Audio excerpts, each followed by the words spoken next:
Үзэгч та бүхэнд оройн төргий манай өнөөдрийн ярилцлагын нэвтрүүлгийн зочноор хууль ухааны доктор д.Сүнжид оролцож байна. Танд оройн төргий. Оройн төргий. Тэгэхээр өнөөдөр бас магадгүй түүхэн ийм цаг үе гэж хэлж болохоор ийм одоо зүйл бол өрнөж байгаа. Энэ бол мэдээж нөгөө үндсэн хуулийн өөрчлөлтийн асуудал. За таны хувьд одоо үндсэн хуулийг өөрчлөх ажлын хэсэгт бол ороод ажиллаж байгаа. За үндсэн дөрвөн чиглэлээр бол үндсэн хуулиа өөрчлөё гэдэг ийм эхний байдлаар бол одоо хуулийн төслөө боловсруулчихсан их хурл ямар ч байсан энэ 7 хоногт хэлцэсгийг дэмжлээ. За одоо ингээд гишүүд бол тойрогтой очиж ин үндсэн хуулийн өөрчлөлтийг хард хэрэгтэд танилцуулах юм үйл ажиллагаа зохион байгуулагдах гэж байгаа юм байна. За таны хувьд одоо хуульч хүний хувьд энэ ажлын хэсэгт ороод ингээд ажиллаж байхад ер нь бол энэ үндсэн хуулийн энэ өөрчлөлт болж гин үү болохгүй байна уу? За магадгүй одоо юу гэдгийг энэ үндсэн хуулийг өөрчлөх цаг үе мөн биш гэл одоо янз бүрийн зүйл яригдчихээн л та. Та энэ дэр ер нь ямар байр суурьтай байна гэдгээс хоёул яриага эхлэе.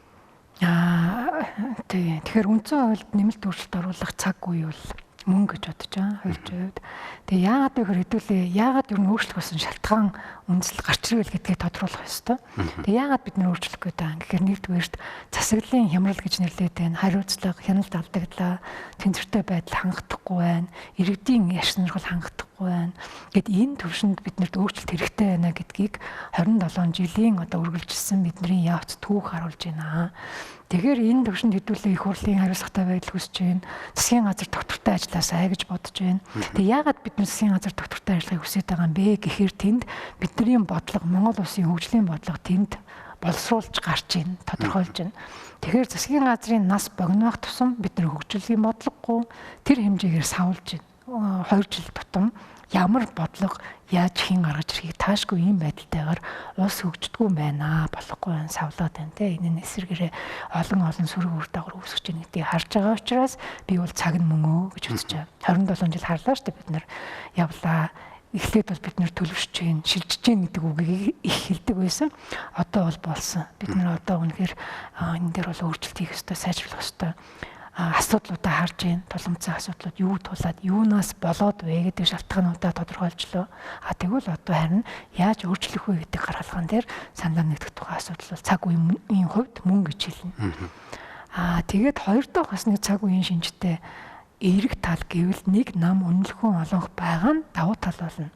Яг мэдээж эерэг хоёр талаас л харж байгаа юм л да. Нэг нь бол зөвхөн нэг нам өөрөө дангаараа шийдэх ёстой юу юм. Тэгвэл тийм биш, зөвхөн нэг намын хүсэл сонирхол орж шийдэх ёсгүй. Тэр нь бол ардчсан үндсэн хууль өөрөө хэлж байгаа. Ардчлалын зарчим өөрөө хэлээд байгаа.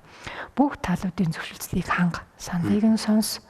Тэгээд энэ дундаас санаа оноогоо уралдуулж байгаад иргэдэг ч гэсэн хилцүүлтэй тэгж жагаад шийднэ гэдэг байгаа. Тэрнээс 65 судалтай нэг намын хувьд үнэлэхүү олонх гэдгээрээ 3.2-оос дээш саналаар батлагдах магадлал байгаа учраас сайн хэрэг. Гэхдээ энэ нь зөвхөн тэд нар өөрсдийнхөө саналыг тулгах юм уу, өөрсдийнхөө томьёолыг батлуулна гэсэн үг бол бишээ гэд. Ийм ойлголцууд байгаа. Энэ үндсэн дээр бол би цаг үеийн мөн л гэж үзэж байгаа. Үндсэн дөрвөн чиглэлээр бол энэ үндсэн хуулийн нэмэлт өөрчлөлтийг боловсруулсан байгаа. За нэгдүгüүрт нь бол ялангуяа энэ парламентыг бол бас хариуцлагажуулах чиглэлээр одоо бас тодорхой заалтуудыг орсон. Ер нь яг ямар заалтууд орсон, яаж энэ их хурлыг хариуцлагатай болгохын энэ 3,200,000 иргэнийг төлөөлж одоо төрийн эрх барьж байгаа энэ 76 хүний тухайн асуудлыг л энд ярих ёстой байх л та. Тэгэхээр энэ дээр ер нь ямар зохицуултууд одоо байгаа энэ үндсэн хуулийн дээр нэмээд шинэлэг ямар зүйлүүд оруулж байгаа юм. Энэ одоо юу гэдгийг зохицуултууд нь магадгүй ингээ батлагдаад явах юм бол ямар дүн гарах юм гэж. Яа, парламентыг хариуцлагажуулах тэр нэг ийм л асуудал орж ирж байна. Засгийн газартаа хамт юу ярих ёстой. Юун дөрөнд хэлэх ёстой зүйл бол нөгөө 2000 оны одоо бид нэр хочлоод бүрд ордуулсан 7 өөрчлөлт гэж нэрлэдэг. Үүнийг залруулах 6-г нь залруулъя гэд. Энэ явж байгаа. Тэгээд тухайлбал тэрний хамгийн гол бидний мэддэг залт юу вэ гэхээр давхар дээлийн тухай асуудал. Тэр энийг давхар дээлийг болио гэд. Тэгээ болох үндэслэл нь онлын хувьд болохгүй байх. Яагаад гэвэл 76хан гишүүнтэй нэг тангимтай ийм улсад тэгээд засгийн газрын гишүүд нь давхар сонгодог байх нь нэг гараараа бол их хурлын гишүүн байгаад нөгөө гараар засгийн газрын гишүүн болоод ингээ хоёр нүртэй өөрөө хянана гэдэг юм явахгүй нэ гэд. За нэг ийм үндэслэл байгаа. За энийг залруулж байгаа. Тэгэхээр энийг бас нөгөө парламентын эрхийг нь хязгааруулж байгаа, харилцагчулж байгаа нэг одоо илэрлэе гэж үзэж байгаа нэг одоо бас томьёол мөн юм аа гэд. Тэгээд тэрэн дээр дөрөв гэдэг тоог зааж өгсөн засгийн газрын гишүүн, их хурлын гишүүн 4-өөс илүү байж болохгүй гэдэг. Давхар ашиж болох тоон 4. Энэ дээр бас их хурлын чуулганы нэг төрөлжүүлгийг харж байхад гишүүд өөрсдөө харилцан адилгүй байр суурьтай байл. Нэг хэсэг нь бүр болцсон дээр ерөөсөө л их хурл засгийн газрын хоёр тусад нь ялгачих. Нэг хэсэг нь яагаад 4-ийн яагаад 10 биш юм тэгээд ярьчлаа юм л да.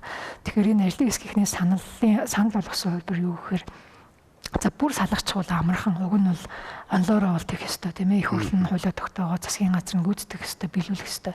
Гэвч манай улсад бас нөгөө намууд ер нь бол аль намын лидерүүд өөрсдөө манлайлж ингэж сонгуульд авч ордог. За тэр нь их хурлын гишүүд бол сонгогдох магадлал маш их байдаг юм байна. Тэгэхээр тэр лидерүүд бас засаг дээр өөрийнхөө бодлого хөтөлбөрийг тодорхойлоход оруулах ёстой оролцох ёстой гэдэг утгаар бас нэг зүүн тооны гишүүн давхар байж болох юм а гэдэг үндслээр тавьсан байгаа. Нэг юм үндслэл.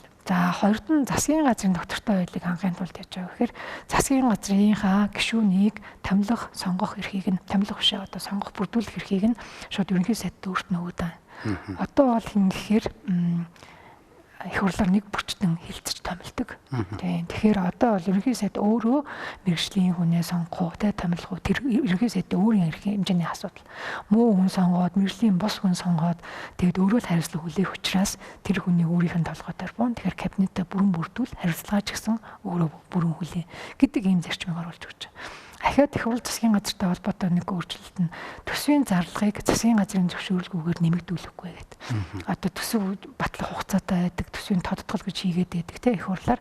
Гэхдээ тэрэн дээр ямар асуудал гарч ирээд нэхэр тойрогтой мөнгө хуваарлаад байна. Өөрөө өөрсөндөө зориулаад нэмэлт зардал ангилал их хурлын гишүүд бий болгоод байна. Яагаад гэвэл өөрсдөө батлах хэрэгтэй учраас гэдэг. Тэрийг тэгэхээр одоо хязгаарлаж ийн гэсэн үг л дээ.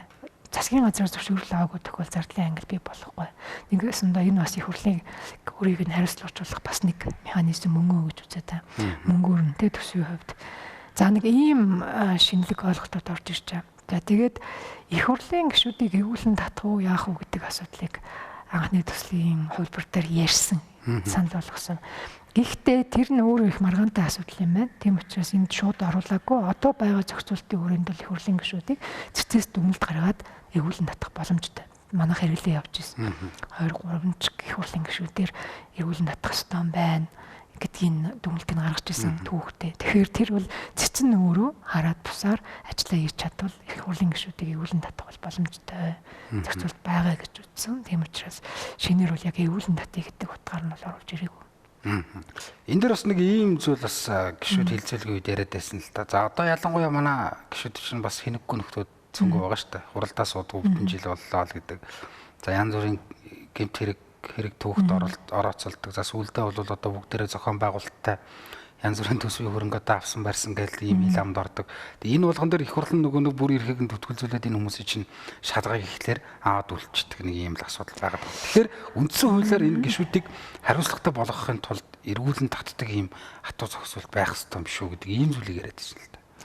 Энэ үндсэн хуулиар зохицуулах асуудал одоо мөн хэсэг нь эргэлзээтэй юм баг юм л да. Зохицуулдаг улс орнууд байна уу гэвэл байна. Эвгүүлэн татах зохицуулт оруулждаг бас улсууд байна. Гэхдээ одоогийн манай үүссэн асуудал юун дээр байгаа гэхээр нөгөө органик хууль дээр эрдэнэ хууль дээр байгаа байхгүй салбар хууль дээр. Салбар хуулиараа бид нэг их хурлын гишүүний бүрэн эрхийг хизээ төтгөлзүүлэхгүйгээр шалгаж болох юм бэ? Ямар тохиол гэдгийг хүчингү болгох юм бол тэрэн дээр энэ асуудлыг шийдчих боломжтой юм байгаа юм тийм ээ. Гэхдээ одоо нөгөө их хурл хууль тогтоогч нь өөрсдөө төгс хүсэхгүй байгаа учраас тэр зарлд удаан яваал байна л да. Тэгэхээр энэ дээр яг гарц гаргалгааг нь юу гэж хараад байгаа хэрэг үндсэн хуулийн цэцэр рүү найдвар тавиад байгаа. Өмнө шийдэж байлаа. Нэмэх нь одоо энэ шинэ үндсэн хуулийн нэмэлт дээр үндсэн хуулийн цэцгийг томьёолохдоо нэг удаа хувилжин өнөр мэргэжилтэй 10-аас доошгүй жил өөрийнхөө мэргэжлэр ажилласан туршлагатай хүнийг нэг удаа 9 жилээр томилно гэж байгаа байхгүй. Тэгэхээр одоо өмнөх цэцгийн томилгооны түүхээс харахад дахин томилогдох нэр дэвших боломжтой байх нь их дэмий юм байна. Нөгөө томилогдсон этгээдээсээ бас тий хараад болох шууд хараад биш юм а гэхэд ер нь нэг тал алдахгүй хаа хичээдэг тийм үү шийдвэр гаргахад тэр нас нөлөөлдөг байж болцсохгүй гэж ингэж харагддаг гэж судлаач хэлээ та.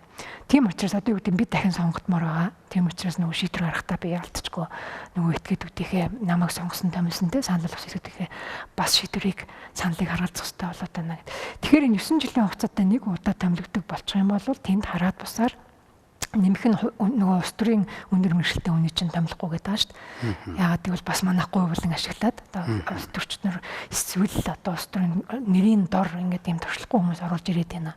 Тэгэхээр яг мэргэжлэрээ ажилласан хууль зүйн тэгээд 10 жил ийм хүн орж ирэх юм бол одоо энэ хэрэгжих боломжтой гэж таахгүй ууг нь.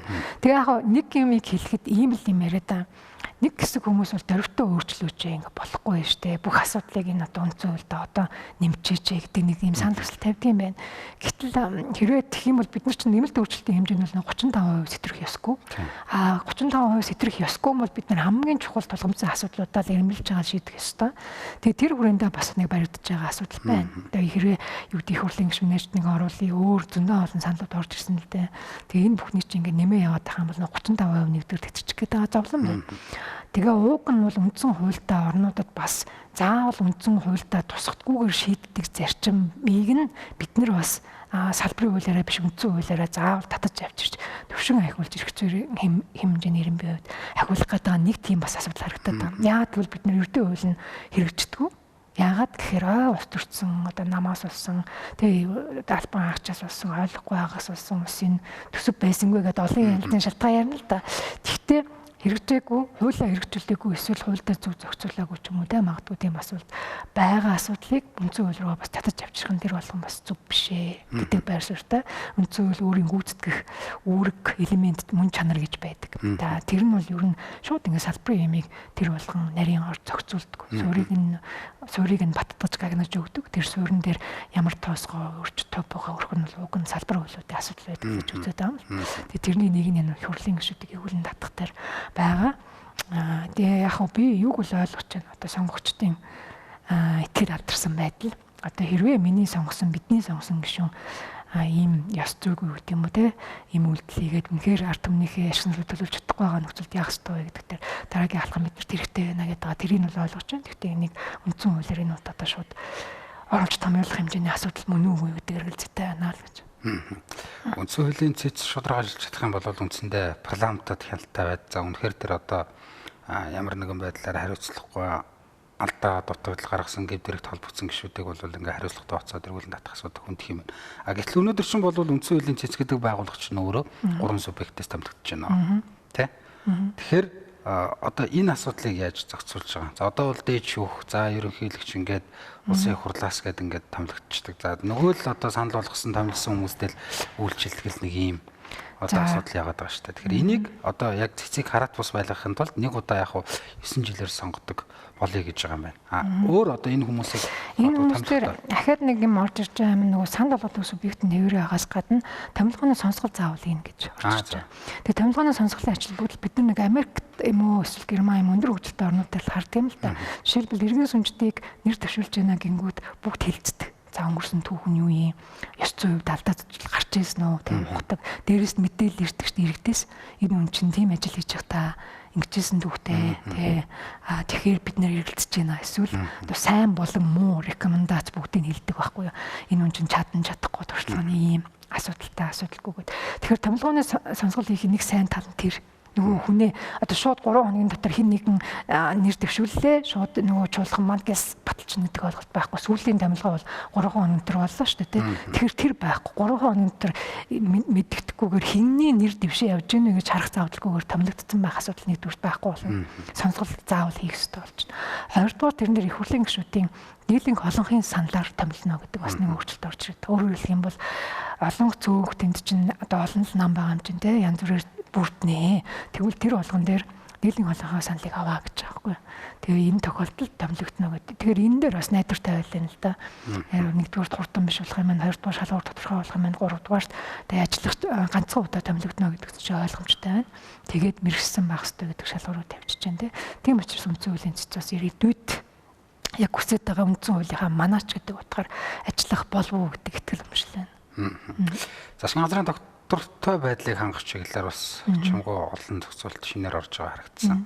За энэ бол мэдээж одоо нөгөө ерөнхийлөгчийн эрх мэдлийг ялангуяа нэмэгдүүлээ. Ерөнхий сайд. Ерөнхий сайд. Нөгөө талдаа одоо энэ засгийн газрын эрх мэдэлтэй хит их утгалддаг байсан парламентын эрхийг бол одоо хязгаарлаж өгье гэдэг ийм үндсэн агуулга байгаа юм байна. За энэ дотор ерөнхий сайд нь одоо танхимынхаа сайд нарыг өөрөө томилдог, чөлөөлдөг энэ асуудлыг бол оруулж өгч байгаа юм байна. Тэгэхээр энэ маань өөрөө хэр бас оновчтой. Магадгүй одоо нөгөө ерөнхий сайд ингээд танхимынхаа сайд нарыг томилно гэхлээр өөрийнхөө хүмүүсийг одоо ингээд томилчихсан болшоо шидтэй гэдэг ийм харц гол мэдэд байж магадгүй. Тийм шууд ханы хэлж нь бол тэгж л бодож байгаа. За өөрийнхөө хүнийг бүрдүүл. Тэгэхээр хариуцлага нь өөрөх гэдгийг санах хэрэгтэй. За одоо юу гэдгийг нэг асуудал болно шүү дээ. Энэ сайд ч юм уу ажиллаа, энэ салбарт нь асуудал гарлаа. Тэгвэл ерөнхий сайд шууд хариуцна. Өөрөө хариуцна. Ямар хүн олж сонгосон, мэрэгжлийн бос хүн сонгосон юм уу, хариуцлагагүй ажилласан юм уу. За тэгэхээр нэгдүгээрт өөрийн толгойдоор буuna. Хоёрдугаарт нь их хурлын гишүүдээс хэрвээ засгийн газар үнэхээр ажиллаа хийж чадахгүй байна гэж үзвэл 19 гишүүн санал нэгдээд 4-1 гэж байна те. Санал нэгдээд огцруулах саналаа их хурлаар хэлцүүлж болно. За энэ тохиолдолд нэг орж байгаа өөрчлөлт нь огцруулах санал гаргалаа шүү дээ. Би одоо хэнийг чимгээг огцруулъя. Эдний эдсийн газар муу ажиллаж байна. Кабинетаа муу бүрдүүлсэн байна, мэргэжлэх биш. Огцруулах үндэслэл байна гэд ингээд тооч. Тэгвэл давхар оруулж ирэх юм нь дараагийн ерөнхий сайдын нэр юм бэ хамт оруулж иргээд. Тэгээ энэ нь юу сэргийлэх чаа гэхээр одоо болдог үйл явцыг харахад штэ тийм ээ. Эхлээд нэгийг унгаач. Унгаах үг дээр санд нэгдээ тэгээ унгаая гэд. Гэтэл дараагийнх нь хэмбэ гэдэг далд нөгөө тэмцэл нь явд юм байна л да. Одоо фракц хоорондын асуудал, бүлэглэл, наам хоорондын асуудал ингээд болоод байдаг. Тэгэхээр одоо унгаах санал орж ирэхдээ л ойлгомжтой юм. Хинт санал өгөөд хэнийг унгаагаад хэнийг болох гэж байгаа бүгдөө саналаа өгөхдөө харах хэрэгтэй байхгүй. Тэгээд тэрэн дээр нь санал нэгдэжээвэл саналаа өгвөл тэрийгэ дэмжинэ гэсэн.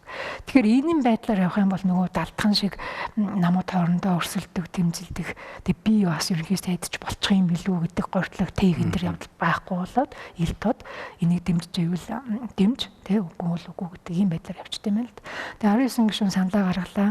За чимгээгээ огцруулаад хэнийгээ болгоё гэж гэдгийг те дөрж байгаа батыгаа болгоё гэдээ оруулаад ирлээ. Тэрийг дэмжижээвэл нөгөө их хурлын гишүүд ч олон хоороо дэмжин штэ. Тэгжээж лонгийн дэмжлэг авч ээж тэр батлагдах ийм нөхцөл байдал байна. Тэгэхээр яг юун дээр ерөнхий сайд дээр ингээд өмнөлгүй үед супер ирэх өгөөд байгаа юм бол байхгүй. Өнөөдрийн үндсэн хуульд байгаа эрхүүд нь хэвээрэл гэсэн. Зүгээр кабинет бүрдүүлэх харин цагаас өмнө нөхцөлөх асуудал дээр л энэ нэг сая хэлээд байгаа нь оруулж өгөөд байгаа нь доктортой байдалтай холбоотой. Доктортой ажиллаулмаар байна. Тэгжээж бид нэр бодлого хөтөлбөр хөгжил ярихгүй бол ингээд хийргээд юм л да. Нэг дорвол ингээд нэг юм яриад эхэлж идэл магадгүй дараагийнх нь. Тэгээ тэрийг юун дээр харж байгаа нэхэр одоо төсөл хөтөлбөрийн мөнгөөр ингээд барилга байшин захиалаад бариулчихж байгаа. За тэгээд ингээд сургуулийн барилга бариулчлаа, эмнэлэг бариулчлаа юу ч гэдэг юм те. Тэгээ одоо ашиглагч нь хэн бэ? Хэдүүлээ ашиглалтанд яаж оруулах вэ? Тэргээд асуудал ярихаар хэн хүлээн авах гэсэн тодорхойгүй. Тэрнээс болоод нөгөө сайхан бариулсан барилга байшин тоног төхөөрөмж юугаа чи ашиглаж чадахгүй ингээд 2-3 жил болж идэг. Наацхан жишээ. Тэр ийм байж болох юм. Улсууд чинь улс болгон чи өөрийн холны эдийн төлөвлөгөө гэж нэг юм байна. Тэгээ тэрэндээ тохируулаад дунд хугацаанд юу хийх, ойрын хугацаанд юу хийх ингээд асуудлаа ярьдаг үсттэй. Тэгэхгүйгээр ингээ манайх тэнд нэг юм шийдээд хүний мөнгө юмчи яад ингээ байж болохгүй үсттэй. Энэ бүгд юутай холбоотой вэ гэхээр ерөөсөө бидний нөгөө хөгжлийн бодлого төлбөр салбартаа тэр бодлого хөтөлбөр төлөвлөлт гэж юм чи яг тодорхой байж чадж нүдтэй холбоотой.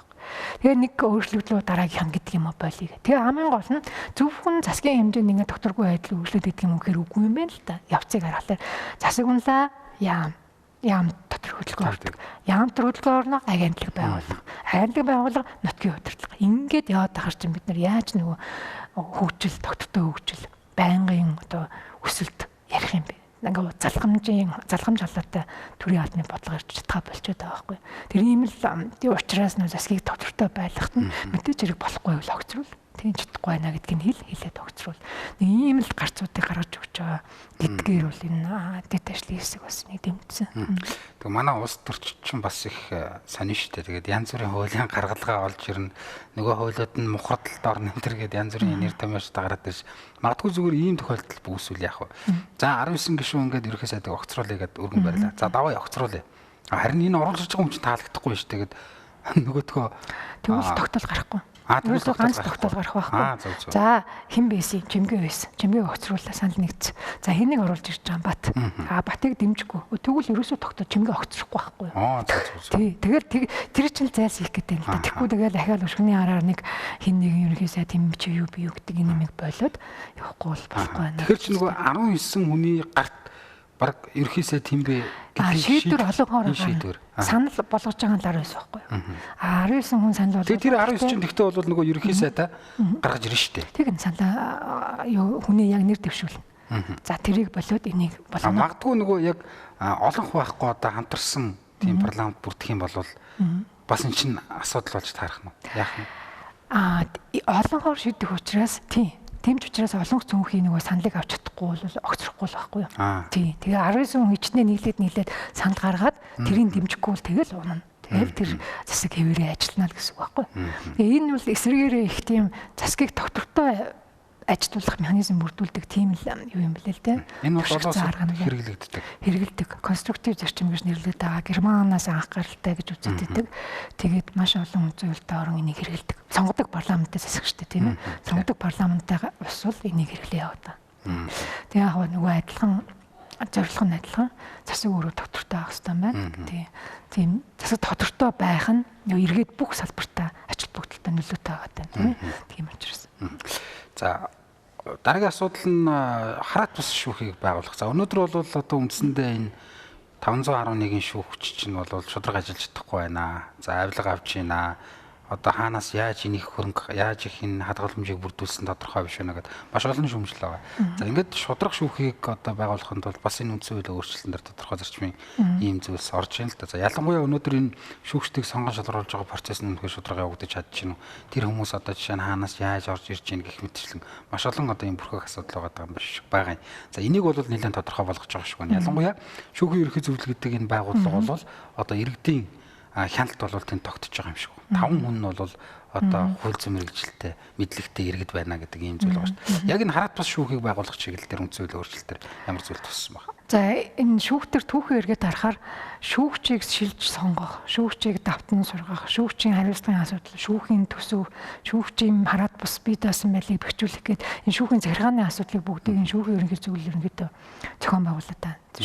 За тэгээд шүүхийн ерөнхий зөвлөл дээр өдөө хүртэл бид нэг янзын арга замыг туршсан байна л да. Шүүхийн ерөнхий зөвлөлийн хууль зүйн яамны хууль зүйн сайд толгойлдог нэг механизм манайд байж, Улсын дэд шүүхийн ерөнхий шүүгч толгойлдог нэг механизм байж, одоо тэгээ сүүлд нь за энэ гүйцэтгэх мэдлийн байгууллага ба шүүхээс өөрөөс нь байх нь буруу юм байна, дэрэгдэн байгаа нь буруу юм байна гэдээ тусад нь бий дагаад байгуулсан.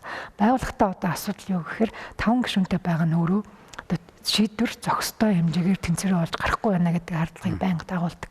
Яагаад нэгдүгürt гишүүдийн нөө цөөхөн байна.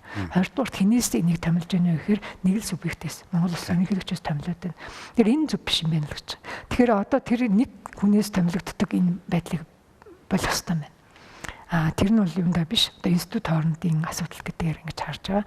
Тэгээ ийм учраас тэр шүүхийг судалсан хүмүүсийг хэлээд байгаа тарах хэрэгтэй. Нэгдүгээр тоог нь олон болгох хэрэгтэй. Яагаад гэвэл хамаарлыг багасгах гэдэг чинь нэг нөлөө ороод зүг зохисгүй магадгүй шийдвэр гаргах тийм нөлөө орох үедээ гэвэл цөөхөн хүн амархан гэж үзээд байна тийм хардлага байна гэдэг. Тэгвэл одоо олон болгох юм. Нэгдүгээр тоог нь ихсгийг 10 болгож байгаа. Хоёрдугаарт нь энэ дээр 5 нь бол яг байнгын ороогоор орж дэмжигдэх одоо тийм үйл мэргэжилтэй иргэд байна гэдэг. 5 нь бол юу тэгээ шүүгчдээс өөртөөс нь мөрдөн гэдэг. Тэгээ ингээд 5-5 харьцаатай болохоор тэн дээр олонхын санал авч шийдвэр гаргана гэж манай ажил хэсгийнхэн үзээд байгаа. Дотроо бол мэдээж хүм болгоно эхлээд асуудаг асуулт нь яагаад сондоо тоотой биш юм гээ тий шийдвэр гаргахын тулд чинь хэдийн 4 5 6 энэ нэг тийм сондоо явах хэрэгтэй гэдэг. Тэгэхээр үгүй олонхын хүлээн зөвшөөрсөн шийдвэр гаргах хэрэгтэй гэдгээр тэгш тоотой оруулж ирж байгаа гэдэг ийм тайлбарыг бол манай ажил хэсгийнхэн хэлж байгаа. Тий энэ сэдв дээр. Тэгээ шүүхийн асуудал дээр тэгээ бие даасан байдал хараат ус байдал сахилга хариуцлага дээр ахиад нэг орж байгаа өөрчлөлт нь шүүхийн хариуцлагын зөвлөл гэдгийг үндсэн хуулийн байгууллага болгоё гэж нэмсэн. Тэгэхээр яхаа шүүхийн ерөнхий зөвлөлтөд бүх юм байж болохгүй. Одоо тэр төсөв санхүүгийн асуудал нь жийж байдаг, шилж сонгодог асуудал нь жийж байдаг, нэмгэн хариуцлага тооцох асуудал нэг гарт байхаараа биш байна л гэдэг байхгүй. Энд чинь одоо тэгэхээр тэрийг салгах хэрэгтэй маань салгаад шүүхийн ерөнхий зөвлөлөөс хараат бусаар шүүхийн хариуцлагын зөвлөл гэж бий болох хэрэгтэй маа гэдэг санал орж ирээд ингээд тэнд нь ямар бүрэлдэхүүн байх вэ гэдгийг бас заасан байгаа юм л та. Тэгэн 3-3-аар төлөвлөлттэй байна гэдгээр оролцсон. Хариуцлагын зөвлөл гэхэр чи одоо юу гэдгийг шүүгч ямар нэгэн ёс зүйн алдаа гаргасан тохиолдолд тэр гомдлыг нь хэлцээ тэр шүүгчийг одоо чөлөөлөх хэмжээний асуудал. Тийм одоо бол нэг ёс зүйн ороо нэртэйгээр үйл ажиллагаа явуулж байгаа. Тийм. Тэгээ ёс зүйн ороо бол ерөөсөө ёс зүйн зөрчил гаргасан үгүй юу гэдгийг хяндаг. Тийм зөвлөл. Тэгээ одоо энийг үл яг үндсэн хуулийн хэмжээнд оруулж ирья гэдгээр ингээд томилсон гэж байгаа. Шүүгч нар бүх насаараа томилогддог. Тэгэхээр энийг бол бас хязгаарлаа гэдэг юм зайлт орсон байсан. За энэ дээр бол яг шүүгч нар дээр нэгдүгээр насны хязгаарт орж ирж байгаа. Одоо 25 настай шүүгч болж болох гэдэг байгаа шүү дээ анхан шатны шүүгтэр. Тэрийг болио гэсэн. Тэгээд тэрэн дээр бол насны босго зааж өгөө гэж байгаа. Яагаад гэвэл амьдралын ажлын туршлагатай авах хэрэгтэй гэдэг үтнээс за дараа нь 20 дахь орж байгаа өөрчлөлт нь бол жилийн хугацааг юм дээр зааж өгч байгаа. Усын дэжүүхийн шүүгчд. Тэгээд тэрэн дээр бол нэг 12 жилийн хугацаа тавиад байгаа юм л да. 12 жилийн хугацаагаар томилно гэдэг юм заалт яваад. Тэгээд өмнө нь бол ингээ бүх насаар нь томилчдаг байлаа. Тэгэхээр яг сая бидүүлээ нэг үүссэн асуудлыг мэдчихэж байгаа шүү дээ. Энэ ингээ ёс зүйгүй хариуцлагагүй хүмүүс байна энэ дунд чинь те. Тэгээ хэвтүүлээ гэхдээ нөгөө хатгаруулж болохгүй л таа. Тэгээд хэсэг тийм нь болохгүй асуудал байна уу байна л гэдгийг нэрвэдэж хэлээд байна. Тэгээд тэгэхээр тэр болохгүй байгаа хүмүүсээ яах ёстой юм гэхээр энэ асуудлаа тэр хуулийнхын дагуу шийдэх гэхээр энэ өөрсдөө бүх насаар нь томилсон байдаг. Үнэхээр ёс зүйн туршлага гаргасан ёс зүйн оройгоо руу ирж мэдээлэл ирж тэрийг шалгаж тогтоогоогүй бол тэгэл ажиллаад байгаа ийм нөхцөл байдлаас болоод сая бол өнгөрсөн 3 сард үсттэй үндэсний аюулгүй байдлын зөвлөлийн дүгнэлтээр шүүгчийг огцруулна гэдэг хуультай боллоо шүү дээ. Энэ хууль гаргахаас үндэслэж ерөөсөө тэр шүү дээ шүүгч чинь хизээ яаж огцруулах бүх насаар томилогдоод шүү дээ гэдэг асуудал яригдаад. Тэгэхээр уг нь хэрэгцээ ийм асуудалгүй ажиллаж байгаа газар бол бүх насаар нь томилдгоо. Жишээ бол тийм томилдог. Ерөөсөө бүх насаар нь томилждаг байхгүй. Яагаад би таас хараад ус ажиллаж анх гэж шүү дээ. Тэгвэр чи хугацаатай ажиллаж байгаа шүү гэлчих юм бол нөгөө чи тэг бас юу бодож шийдвэр гаргах мэдэхгүй шүү дээ. Ингээд үнсэн зарчим бол ийм. Тэгвэл энэ бол одоо том ажлын хэсэг гэж бид нэрлэдэг юм л да. Тэр ажлын хэсэгтэр нь хуцаатай болохыг дэмжижсэн. Тэр чүүхийн шүүгч бол хуцаатай авах хэрэгтэй байна гэдэг санал ороод тэр нь дэмжигдээд ингээд томилогдсон байна. Шүүгчтэйг одоо ерөнхийлөгч томилж байгаа. За энэ үндсэн хуулийн өөрчлөлтөөр бол батламжилдаг болёо. Тэгэхээр одоо ерөнхийлөгчийн оролцоо яг энэ шүүгчтэйг томилгоон дээр ямар байх юм? Тэгэд шүүгчдийг ер нь эцэстийн дүнд нь хэн томилох болж таарч байгаа. За шүүгчдэр батламжлан гэдэг үг энэ бол ерөнхийдөө ёсчлох байдалтайгаар ойлгогддог юм байна гэж тайлбарлаад байдаг. Тэгэхээр яг шууд тэр хүний эрх мөн үү биш үү гэдгийг тухайн асуудал ярьж байгаа юм л та. За би энийг дондгийг шүүгчээр анхан шатны шүүгчээр санал болголоо. Томилохгүй гэдэг миний бүрэн эрх мөн үү те ерөнхийлөгчийн бүрэн эрх мөн үү. Тэгэхээр тэн дээр яг эрцэнгуугаар нэг хүний одоо бидний өнгөрсөн бүх ерөнхийлөгчтэй нэр холбогддог шүүмжил юу вэ гэхээр тааллаараа томилсон гэдэг асуудлыг ярьдаг байхгүй юу. Тэгээ хамгийн тод жишээг нь бид нэр 13 шүүгчийн асуудлыг сонссон баг та бид нар ч одоо хэвлэл мэдээлэл их гарлаа шүү дээ. Бүх шүүгчдийг чөлөөлөөд бүтэц зохион байгуулалттай холбоотой эргээд томилохтой 13 шүүгчийг мартсан тухай асуудал ярьдаг байхгүй. Тэгээ яагаад энэ 13 шүүгчийг томилохгүй орчиж байгаа бүх насаар нь томилно гэчээд тэгээ гин тэрэг зөрчил үйлдэлсэн тогтоогдог нөхцөлд яагаад эргээд томилоогүй юм бэ гэдэг асуудал ярина. Тэгэхээр тэрэн дээр бол нөгөө таалал сталин тухай асуудал яригддаг байхгүй. Таалагдсан учраас тэгээ ингэсэн учраас магадгүй. Тэгэхээр энийг боловсрох хэрэгтэй байна л гэж. Тэгэхээр ерөөсөө тэр батламжлах хэрэгтэй гэдгээд бол шүүхийн ерөнхий зөвлөг яах гэж ийм олон шалгуур тавиал ингэж байгуулж байгаа. Шүүхийн ерөнхий зөвлөл нь одоо энэ хүн болжээ гэдгээ те шалгуур хангаж байна хуульцсан дагуу гэдгээ уламжлах юм байна. Сануулгах юм байна. Тэгвэл ерөнхийлөгч тэрийг батламжлах хэрэгтэй байх юм байна л гэж. Хамгийн сүүлийн асуудал нь одоо энэ нөгөө орон нутгийн удирдлагатай холбоотой бас нэлээд өөрчлөлтүүд орж байгаа шүү гэсэн. Улсын чанартай хот, орон нутгийн чанартай хот гэдэг ийм ойлголт орж ирж ирсэн. За дээрэс нь одоо юу гэдгийг тэр татвартай болох асуудлыг бол тухайн орон нутгийн удирдлагын шийднэ гэдэг ийм заалт бол бас орж ирсэн. Энэ бол бас нэлээд тийм эсэргүүцэлтэй тулах шинжтэй болоо явчих уу яав зүгээр хүмүүсийн ярианаас ажиглаж яхад бол за энэ орон нутгийн одоо юу гэдгийг засаг дарагч нь одоо юу гэдгийг тэр тухайн орон нутагт магадгүй зүгээр аялал жуулчлалын үнэхээр ийм хөгжүүлэх боломжтой байгаль үүсгэхэд газар байгаа. За энэ дээр одоо ингээд татвар тавиад унах юм байна. Тэрийг үүсгэхийн тулд тэгж татвар авах юм байна. За нөгөө талаас одоо уулуурхаа ажилтдаг болвол за тэр компаниудаас татвар аваад унах юм байна гэдэг нэг ийм асуудал ингээд яригдсан. Энэ хоёр зүйлийг та бас нэг тодруулаад. Хот тосгоны тухайд хот тосгон бол одоо ч байгаа үндсэн хууль хот тосгоны эрхчин байдлыг хуулиар тодорхойлно гэдэг. Нэмсэн зүйл нь юу гэхээр удирдлага, өөрийн удирдлага болоод засаг захиргааны зохион байгуулалтыг хуулиар тодорхойлно гэж нэмж байгаа. Тэр нь юу гэсэн үг вэ гэвэл жишээлбэл Эрдэнэт усын зэрэгэлтэй хот. Тэгвэл тэр Эрдэнэт гэж нэрлээд байдаг штеп бид нар те. Тэгвэл Орхон аймгийн хэмжээний цэцэг захиргааны чиг үүргийг нь шилжүүлэх юм уу яах юм? Гэдгийг шийдэн нэмэх нь Эрдэнэт хотын захирагч гэж тусдаа үнийг иргэдэн сонгоно. Тэрийг л хуулиар тусад нь хийж өгөх юм а гэд. Тэг яагаад ингэж орж байгаа шилбэгдэл гэхээр нөгөө бид нар хамтдан дандаа хоршоо юм шиг ойлгоод байгаа. Тийм биш. Хот тосгон гэдэг чинь тусдаа төвлөрсөн хүн амтай эдийн засаг те нийгмийн үйлчлэгээ эдийн засгийн бүтэц аж ахуй нийгмийн үйлчлэгээ төвлөрсөн газар аа. Тэгээд тэнд юу байх ёстой вэ гэхээр иргэдтэй үйлчлэгээ өргөх ёстой тийм л итгэж штэ хот чинь. Тэрнээс яг тэр засаг захиргааны яг аймаг нийслэл хийдэг ажил бол ботод шууд хамаатай биш. Одоо нус зайлуулах хоолой Улаанбаатартай нөө байхгүй юу? Шатн болж гэнэ үү энэ аягүй хүний гарцаа болж гэнэ үү? Зам одоо гэрэлтүүлэг болж байгаа юм уу? Тарин шинэ нөө хаалттай байна уу? Энэ төр гэдэг бол хотын санаатай байх асуудал байхгүй юу? Улаанбаатар нийслэлийн санаатай байх асуудал нөгөө нийслэл аймгийн хувьд чинь иргэний бүртгэл үрж гэнэ үү? Иргэдтэй те ан шатны үйлчлэгээ татвар даатгалын бүртгэл болж байгаа юм. Газар олголт яаж ан гэдэг бол засаг захиргааны үйлчлэгээ байхгүй. Тэгэхээр энэ хоёроо нутаг дэвсгэрчин давхцаж байвал нэгэнд нь шилжүүлнэ. Давхцахгүй бол тус нь өөрөө удирдлагатай явах юм. Засаг дарга захирагч гэдэг хоёр субъект байна. Тийм, хоёр субъект байна. Хэрвээ улсын зэрэгэлтэй хот тэгээ тосгох юм бол аль нь тэгж явна. Тэгээд тэр нь давхцах албатай биш баггүй юу? Одоо сумын хэмжээтэй тосгоны тэр нутаг дэвсгэр байгаа явшин байгаа тэр нутаг дэвсгэрийн давхцах албагүй хэлийн зэс нь хоттор ч ялгаагүй. Тийм учраас тэрийг ялгах гэж л ингэж өөрөө удирдлагатай байгаа шүү. Цэцэрхэн зохион байгуул тэргээ давхцах юм бол нэг нэгэндээ шилжүүлээд бас хэмнэх боломж байна те. Түүнийг шийдэх боломжтой гэдэг ийм өөрчлөлт орж иж байгаа. Юуны хувьд татварын хувьд бол хязгаарт би нэг хашилтан том хашилт нь юу гэхээр хуулиар тогтоосон хязгаарын хүрээнд татвар тогтоох хэрэгтэй шүү гэж хэлж байгаа. Тэгэхээр хууль хэлнэ гэсэн үг ямар хүрээнд. За сум зөвхөн түгээмэл тархацтай ашигт малтамлын хувьд ус ашигласны амтан одоо яасны вүлээ нөгөө амтнаас гаргасан ашигтай. За гэсэн ингээ энийг тогтоох хэрэгтэй гэдгийг нэгдүгürt хуулийг нь хоёрдугаарт магадгүй хэмжээг нь хэлэх баг. Тэдээс хэдийн хооронд ч. Бүр ингээ сул бол тавьчихгүй гэдэг. Бүр сул тавьчих юм а бас хэлнэ. Тэдээс хэтрэхгүй ч гэдэг юм уу те. Тэгэхээр хууль хэлнэ. Шууд ингээд автономт ирэх өөрт нь өгöd байгаа юм бол биш. Тэгэхээр хууль хэлнэ. Яагаад хууль хэлэх ёстой гэхээр нэгдмэл ус. Тийм учраас хууль хэлэх ёстой. Тэгэхгүйгээр засаг дарга болгон юм уу те иргэдийн хурл болгон тэнд шийдвэр гаргаад аж таарахгүй тэр ойлгомжтой. Гэхдээ нөгөө талаас мартаж болохгүй нэг зүйл юу вэ? Орон нутаг болго өөр байдаг. За тэр газар нэг чулуутай чулуу экспортлох боломжтой. Энэ газар нь давстай. Энэ газар нь магадгүй газар тариал эрхэлдэг. Энэ бол ойтой гэд ингээд энэ бол говь гэд. Тэр өөр нөхцөл байдалтай тохируулаад шийдвэр гаргах зайлшгүй хэрэгцээ байдаг тэднэрт өөрт нь. Тэрийгээ тэгвэл та нар одоо шийдэх боломжтой бол эрхийг өгөх гэж байна.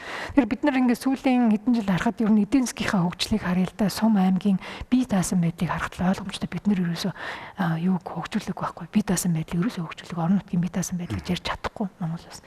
За бие даасан байдал яагаад ярьж чадахгүй гэдэг хамгийн том хүчин зүйл бол эдийн засгтай холбоотой.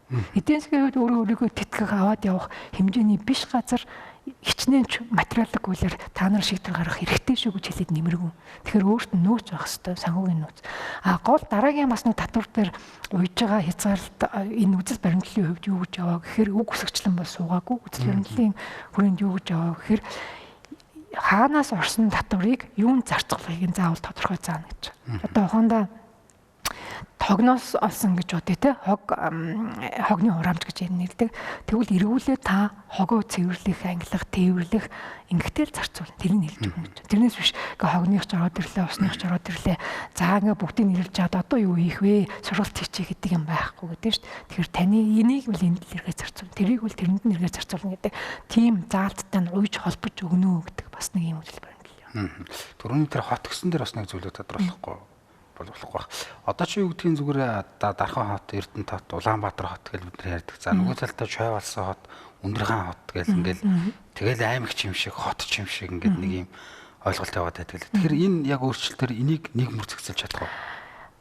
Одоо энэ өөрчлөлт юу гэж хэлж байгаа гэхээр сая хэлээд байгаа хотуудыг аймгийн зэрэгэлтэй хот байж болно. За тэрийг нь гэхдээ салбар хуулиар тогтоох юм. Хотсны эрхцэн байлын тухай хуулиар байдаг шүү дээ. Нөгөө 10,000-аас 50,000 болон тэргээд тоо байдаг. 100,000-аас дээш бол усын зэрэгэлтэй хот болно шүү гэд. Тэр шалгуураа харна. Тэгээд аймгийн зэрэгэлтэй хот боллоо. Юугаараа ялгаатай юм? Аймаг гэдэг бол бүхэлд нь хэлдэг. Бүх сумдаа 13 сумдаа багтаа зэглэлийн засгийн тухай яриад байгаа шүү дээ аймаг. Тэр аймгийн зэрэгэлтэй хот бол зөвхөн төв суурин газар хэлж байгаа. Тэгэхээр төс өрн газар тусдаа нэг удирдлагатай өөрийн удирдлага тэрийг шууд сонгох хэрэгтэй. Тэгээд тэрний хэрэгжүүлэх чиг үүрэг нь туйлын ойлгомжтой байх хэрэгтэй. Ерөөсөө энэ аймгийн, сумын чиг үүрэгтэй огт авахцахгүй. Тэр нэг төс өрн газрыг яаж хэвийн байлгахын, аж ахуй эдийн засаг үйлчлэгээний хувьд яаж хэвийн хэмжээнд авч явах юм. Тэр иргэдэд яаж таатай нөхцөл олгох юм. Хаана ногоон байгууламж барих юм, хаана гарц нээх юм. Тэгээ ус бороо орвол тэрийг яах юм. Тийм л асуудлаа шийд. Өөрөөсөө хотын удирдлагын чиг үүрэг нь энэ. Ингээ энийг л ялгаж өгөх гээд байхгүй. Тэгээд давхар нөгөө тэрний захирагч бөгөөд тийм юмны гэлгүүгээр шууд за та бол одоо аймгийн зэрэгэлдээ хотын захирагч сонгогдно. Таны чиг үүрэг тодорхой хуулиар хэлсэн. Тэгээ ийм хариуцар. Ер нь бол нөгөө хотыг илүү корпорац гэж үздэг. Хэвийн л явж байгаа хэвээр корпорацийн үйл ажиллагаа. Тэрнээс тэнд нөгөө юу бол сонирн биш. Засаг захиргааны нутгийн нэгжийн хүргэдэг үүргүй шүү дээ. Төрөөс хүлээж авдаг. Тэр бол биш. Хот хэвийн үйл ажиллагаа хүн амьдарч тэнд хамтаараа тавтаа тухтай амьдрах хэвийн эдийн засгийн үйл ажиллагаа өрнөх үйлчлэгээ хэвийн явагдах тэрийг л хангах хэвээр нэгж үздэг байхгүй. Тий. Бас нэг орж байгаа өөрчлөлт нь нөгөө иргэд сум дургийнхаа засаг даргаыг шууд сонгоно гэсэн юм өөрчлөлт байгаад байгаа. Тэгэхгүй бол одоо эн чинь юу гэдгийг нэг 10-20хан төлөөлөгч л одоо засаг дарга ингэ сонгочдгоо. За ингээд нөгөө 10-20хан төлөөлөгчөө сонгогдсон засаг дарга иргэдийн төлөө ажиллана гэдэг бол угаасаа удлаа болтгоо гэдэг нэг ийм заалт орсон байл л тийм. Энэ санал бол ер нь зөвлөдөг санал асуулга гэж хийсэн 2017 оноос хойш. Тэр зөвлөдөг санал асуулгаар 300 мянган хүний санал авсан юм билээ. Тэгээд тэрний үр дүнд хамгийн их өссөн асуудал орон нутгийн хэмжээнд сумынхаа засаг даргаыг бол бид нэр шууд сонгомоор байна л гэсэн. Тэгээд яагаад вэ? Үндслэл чинь юу вэ гэж асуухаар улс төрчлөлтөөс залхаж байна. Хэд их улс төрчж байна. Иргэдийн хурал засаг даргаыг ажил хийлэхгүй байна. Барьцаалж байна гэдэг ийм асуудал ярьдаг юм байна. Тэгэхээр яг санал нийлж байгаа хэсэг бол нутгийн удирдлага дээр тэр улс төрчлөлтийг халах хэвээр, хасах хэвээр, тийм ээ, багасгах хэвээр, шийдэх хэвээр. Гэхдээ сумын засаг дарга, дүүргийн засаг даргаыг шууд сонгох тухайд бол хэдүүлээ бас дахин бодож үзэх хэвээр байх. Энэ талаар ч бас анхны хэлцүүлгээр гişүүд ярьж илээ. Одоо үр даавар нь юу ээж болох вэ? За сайн нь бол улс төрчлөлт багасны юм байж. Сумын иргэд таниад дотроосоо үнэхээр мундаг үнээс томилждаг юм бэ, сонгочдөг юм байж. Дүүрэг дээр жишээлбэл яг 150 мянган хүн амтаач дүүрэг байгаа шүү дээ. Тэднэр хэдүүлээ яаж нийлж нөгөө сайныг нь мэдж сонгох вэ гэдэг ийм асуудал яригдана. Адил төвшөнд авч үзээд байгаа учраас. За дараагийнх нь асуудал за магадгүй бодоогүй бас өрөг үр дааврууд гарах үедээ шууд сонгочдөг. Одоо бол бид нар улс төрчлөлт багасна, иргэдийн урлын хараад байдлаас ангижрн шууд сумынхаа төлөө ажиллана гэж найдаад байна шүү дээ. Гэтэл бас яг буцнаар маань явахгүй юу гэдгийг бас хэлэхэд хэрэгэлзээтэй. Тийм учраас энийг бол дахин ярилцах хэрэгтэй юм асуудал гэж бодож байна. Одоо чинь тэгэхээр ер нь засаг дарга аймаг нийслэлийн засаг даргаыг хаанаас томилох? Одоо яг одоо гэхээр иргэдийн хурлаас нь санал болгоод тэгээд ерөнхий сайдын томилно. Баг орооныхыг болохоор сум дүүргийн засаг дарга шууд томилно. гэдэг ийм гурван өөр процедур орж ирээд байна. Тэр дунд чинь нөгөө одоо юу гэдгийг аймгийн иргэдийн аймаг дүүргийн иргэдийн төлөөлөгчдийн хурлын сонгуул гэж боддог байсан. Энэ одоо өөрөө алга болж байгаа юм байна те. Сум дүүргээсээ билүү те. Одоо нөгөө иргэдийн төлөөлөх 2 хүн байдаг юм ингээд сонгоод ингээд аймагийнхаа нийслэлийнхаа иргэдийн төлөөлөгчдийн хурлыг бүрдүүл. Яг тийм. Тэгэхээр нөгөө өстө хос төрчлөлтийг багасгах гэж найдаж байгаа заалдж байна. Сум дүүргийн иргэдийн хурл бол үндсэн нэгж юм а гэж чинь тий. Тэгээд нөгөө татвар өмчийн эрхээ олгоч чинь тэнд. Тэгэхээр тэр сум дүүргийн иргэдийн хурлын төлөөлөгчдийг бид нэр сонгоно. Уламжлалтаар цэцгээ чимгээгээ сонгоно шүү дээ бид нэр саналаа өгнө. Тэгээд нөгөө сонгогдсон төлөөлөгч маань харин цаашаа дараагийнхаа дээд чатны аймгийнхаа юм уу нийслэлийн төлөөлөгчдийн төлөөлөл болгож сонгоно. Сум болгоноос тэд. За дүүрэг болгоноос тэдтэй магадгүй хүн амынхаа тоог харгалзаа дараа өөрчүүд юм. Тэгтэл төлөөлөгчдийн төлөөлөл болоод нийслэл аймаг дээр төлөөлөл эрдэнэ төлөөлөгчийн хурал бүрдэнэ. Тэгээ энэ дээр найдаж байгаа юм юу гэхээр одоо энэ өстө нэг ус төрчүүд байх шалтгаангүй болно гэж бодож байгаа. Яагаад гэвэл намаас нэр дэвшээгүй газар нутгаас өөрсдийнхөө нэгжээс нэр дэвшээд ирсэн хүмүүс төлөөлөгч нар. Тэгэхээр тэнд бол үнэхээр үндсэн асуудлаа ярих баха гэж бодож байна. Тэгэхээр битэрэн ярилцах цаг үндсэндээ бас өндөрлж байгаа та бас тавчгаа хариулахыг чигээр. Ер нь яг энэ үндсэн хуулийн өөрчлөлт яг ингээд магадгүй батлагдах юм бол энэний үр дүн яг юу байх вэ? За хамгийн сайн үр дүнг нь юу гэж бодож байна нэхэр засгийн газар доктортой ажиллана. За улсын их хурлын харьцлагатай байдал нэмэгдэнэ. За тэгээд тэр хэмжээгээрээ энэ эрх мэдэл хоорондын тэнцвэртэй байдал хангагдана. одоо ШүүУХ ба ерөнхийлөгч за засгийн газар ба улсын хууль гэл тэ үндсэн хуулийн цэц ба нөгөө нэр дэвшдэг 300 байдаг. Энэ хоорондох баланс тэнцвэр хамгийн сайн хангагдаж чадна гэж найдаж байна. Нэгдүгээр сайн үр дагавар нь. За хоёрд нь мэдээж хэрэг энэ дээр нэг шинээр орж ирсэн нэг зардаа намтай холбоотой үндэсний хэмжээний намыг бүртгэн ил тод байна гэд нэг зардаа санхүүжилт болон тайлбарлалтын ил тод байдлыг ингэж тусгана гэдээ оролцсон байна. Тэгээ тэрнтэй холбоотой юу гэж найдаж байгаа гэхээр нам өөрөө бас одоо илүү зохион байгуулалтаа болох сайжрах юм шаардлагатай болно. Тэр нам одоогийн бас энэ олон улс төрийн хямрал гэж нэрлэдэг байгаа асуудлын шалтгаан намтай холбоотой. Намын төлөвшөлттэй холбоотой, өөрчлөлттэй холбоотой гэж үздэг. Тэгэхээр нам хэдийгээр төрийн институт биш боловч бидний улс төрийн амьдралд шууд нөлөөтэй. Тэгээд тэр төрийн байгууллагын шийдвэр нь бидний амьдралд нөлөөтэй. Тэгэхээр улс төрийн намыг бид нэр үндсэн хуулийн хэмжээнд зохицуулаад энийг нь баттгая гэдэг заалд орчсон. Тэгэхээр нөгөө улс төржилт одоо цэвэрших гэж хүсэж байдаг зүйл нь шүү дээ. Улс төрийн байгууллага цэвэршмээр тунгалаг болмоор байна гэхэд энэ бүхэн чинь намаар дамжуулаад бас хэрэгжих боломжтой болохын нэг юм заалтууд орж байна. За дараа нь 2000 оны хувьд алдсан нэмэлт өөрчлөлтийн тухайд бас авах юм би гээгч юм байсан. Тэгэхээр одоо тэрийг бас залруулах, алдсан алдаагаа залруулах боломжийг бид нарт олгож байна. Туршиж үзлээ шүү дээ. Тийм ээ 92 оныхоор үзлээ, 2000 оныхоор үзлээ. Тэгэхээр болохгүй байсан зүйлээ бас эргэж хараад болсонгүй гэдгээ хүлээн зөвшөөрөх залруулах юм боломжийг бас бид нарт олгож байна. Тэгэхээр ийм л үр дагавруудыг харж байна. Тэгэхээр энэ засаглалын одоо тэр 3 салаа гэж бид нэрлэдэг тэр төвшөнд бол үнэхээр эерэг үр дагаврыг бүгдэнд нь гаргах учиртай. Тэгэхээр засаглалыг яагаад тэнцвэртэй байлгах гэдэг нэр эцэстээ бидний эрхийг л хангах ёстой субъект шүү дээ, тий. Тэгэхээр иргэдийн эрх илүү хангагдана. Биднийг ботсон шийдвэр гаргадаг болно, тийм ээ. Судалгаатай, тооцоотой юм хөгжлийн бодлоготой болон 4 жил магадгүй засгийн газрын доктортай ажиллан тэр хэмжээгээр хөрөнгө оруулалт нь ихсэх байх, эдийн засаг сайжрах байх, иргэдийн амжиргаа ч гэсэн дээшлэх учиртай гэдгээр л гинжи хэлгээгээр цаашдаа эрэг үр дүнгууд нь гарах ёстой л гэж бодож байна. За ингээд ер нь бол яриад байвал маш их цаг бас орох байх. Тэгээ бидний урилгыг хүлээжсэн танд баярлалаа. Таны цаашдаа ажилд амжилт хүсье. Баярлалаа. Та нарт бас амжилт хүсье. За баярлалаа. Анхаарал хандсан үзэгч та бүхэндээ баярлалаа. Тэгэхээр манай өнөөдрийн нэвтрүүлгийн зочноор хууль ухааны доктор Сүнжид оролцлоо. За тэрээр үндсэн хуулийг өөрчлөх ажлын хэсгийн одоо бүрэлдэхүүнд багтсан. За яг энэ үндсэн хуулийн өөрчлөлтөөр бид бүхэн энэ Монгол улсад ямар өөрчлөлт, ямар үр дүн гарах юм бэ гэдэг талаар үзэгч та бүхэндээ төвч мэдээлэл өглөө.